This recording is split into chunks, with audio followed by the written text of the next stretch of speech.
they came into my classroom and they saw like, whoa, this is what you're doing with these kiddos. Like, wow, I can't believe it. I think it just really helps create just a deeper appreciation for the art of teaching.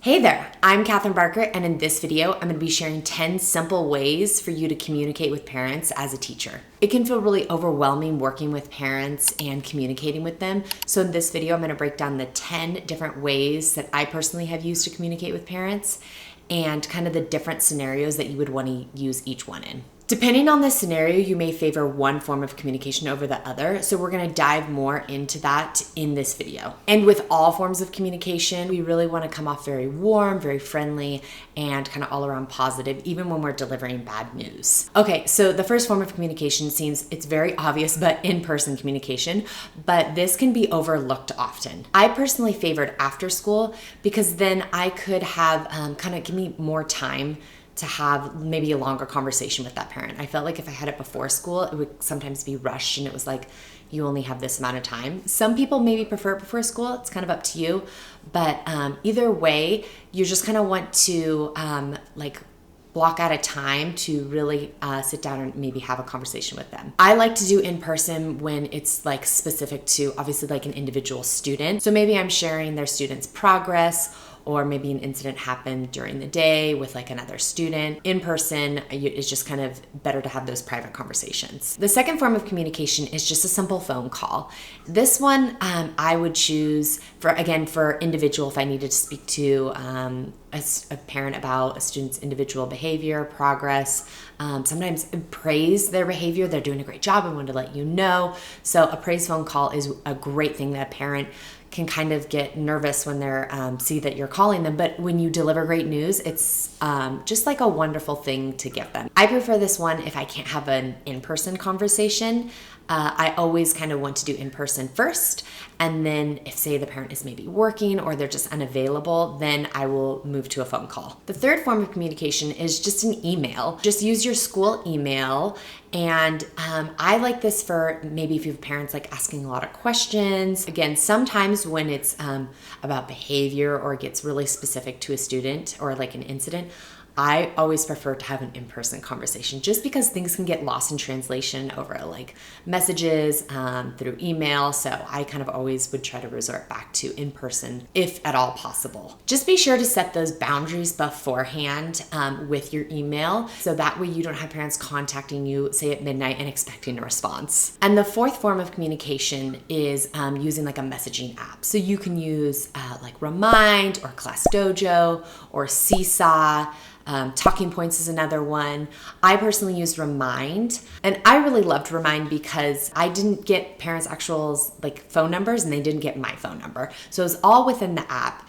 And I could schedule out like massive messages to everybody. If I wanted to say like I knew a month from now or like a week from now, we were going to have say a school event that I wanted to remind the parents about, I would just write it out and then I could schedule the date and time that it would push out the notification, which I love, love, love. I really like that you can message privately with parents. You can send pictures, you can send videos. It's a really wonderful app. I do want to say the one thing with messaging apps is you just want to confirm with your administrator, whatever app that you choose that your district allows it. The fifth form of communication is sending out like a monthly newsletter. They have wonderful templates on TPT that you can grab and download, and you can just, they're editable and you can add all your information in, and they're really oftentimes like themes, so it's fun. They have like a fun Halloween theme or a Christmas one for each one. So, and in the monthly newsletter you can just push out just kind of say any events that are coming up, maybe some class celebrations, maybe if you want to say like birthdays on there. You really can kind of do whatever you want with it,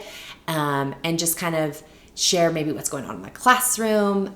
It's a great way to kind of create like a community by doing like a monthly newsletter. The sixth form of communication is using like a classroom bulletin board. So I've actually done like a big bulletin board that was like in my classroom, and I would put my monthly newsletter up there, and maybe I'd do some photos, maybe school events, like if it was flyers, I would stick them up there. This is really great if you have parents coming in the classroom, maybe dropping off, or maybe if you have a bulletin board you can put like out that's like on in your hallway or something like like that. You just want to make sure that your parents are coming in and they're seeing it, because otherwise it doesn't really work if they don't come to the classroom like kind of, on a frequent basis. The seventh form of communication is using a classroom blog. It is actually so much simpler now to set up a blog. You can do it like on Squarespace, Blogger. There's kind of very simple ones, and they kind of have templates, and it's super simple to put together. And you can do like different blog posts, and you can say, this is what we did today, this super fun STEM activity. We did the fun run this month, or whatever it was, and you can kind of do posts and kind of give information that way. But you just want to make sure that like your parents are seeing it. So maybe if you want to use I'd say a messaging app, and you could push out, hey, there's a new blog post, check it out. That's another fun form of communication that you can use. If you do choose to do a classroom blog, you're just going to make sure that you have permission slips from all the parents that say, yes, I allow you to take my child's photo and post it online. So make sure you get those permission slips before moving forward with the classroom blog. The eighth form of communication is having your parents volunteer in your classroom. And I know it can feel kind of confusing, like, how can I really communicate with them if they're volunteering in my room? You may feel like it's kind of like invasive, or maybe you're a little bit nervous about like inviting them in. Are they going to judge me? And you may feel nervous about that. And I totally understand. I was there my first year, and I did not want to do it. I was so nervous about it, but I was like, well, my grade level is doing it as a whole. I guess I'll just go ahead and try it. And I am so thankful that I did. I found that when I allowed parents to come into my room, it actually strengthened our relationship. It made it more of like a wonderful class community. So the kids look forward when parents would come into their classroom. They got to know them. The parent would get to know the kids better. And it just created this really wonderful kind of community feel. So I found not only that it strengthened my relationship with them, but it did give me moments where I could kind of have conversations with them. So maybe while my students are like all working at like centers, and I'm walking around, and I would just kind of maybe, chat with a parent about this and that. I also found that parents actually really even appreciated me more and appreciated what I did, because they came into my classroom and they saw like, whoa, this is what you're doing with these kiddos. Like, wow, I can't believe it. Because a lot of times when they're not in the classroom every day, they don't know what it looks like. They kind of don't have an idea of, what the day looks like, what you're doing. So when they're coming into the room and they're kind of seeing what you're doing, I think it just really helps create just a deeper appreciation for the art of teaching. The ninth form of communication that you can use to talk to parents more is just using school events. So this is great for maybe those parents who are working, who maybe you don't see at pickup or drop off, or they can't like come and volunteer, but maybe they're able to come to like a special event. So say it's like open house is a great opportunity. You have your back to school night. Maybe you have like a whole school event where they can come and maybe volunteer for the day.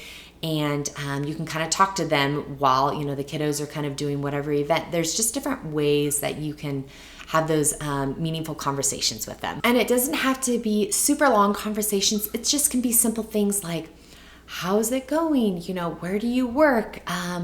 Compliment their kiddo. Just little ways to kind of build and strengthen that relationship with them. And the 10th form of communication is just with parent-teacher conferences. And parent-teacher conferences can feel honestly terrifying.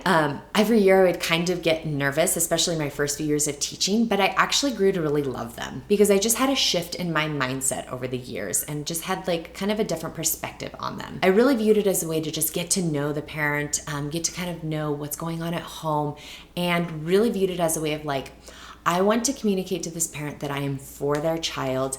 I care about their kiddo so much, and I care about their success and their well-being, and I want them to know we're on the same team. So you can really use parent-teacher conferences in your favor and really use it as an opportunity to strengthen your relationship with that parent and family, and really make it a positive relationship, especially if maybe some incidents, issues come up later down the road. You have that previous interaction with them. You have that strong positive relationship you've made before. You've kind of set that foundation. So you can really use parent-teacher conferences as a way to really strengthen that relationship, and it just sets kind of positive tone for the rest of the year. And a bonus form of communication is actually using your students. So I usually would do it at the end of the day. Maybe I'd have all my kids lined up and I would say, okay, boys and girls, what are you gonna wear tomorrow? And they would say, pajamas. And I say, go tell your families right now, wear pajamas tomorrow. And then sometimes I'd have them like chorally say it to me.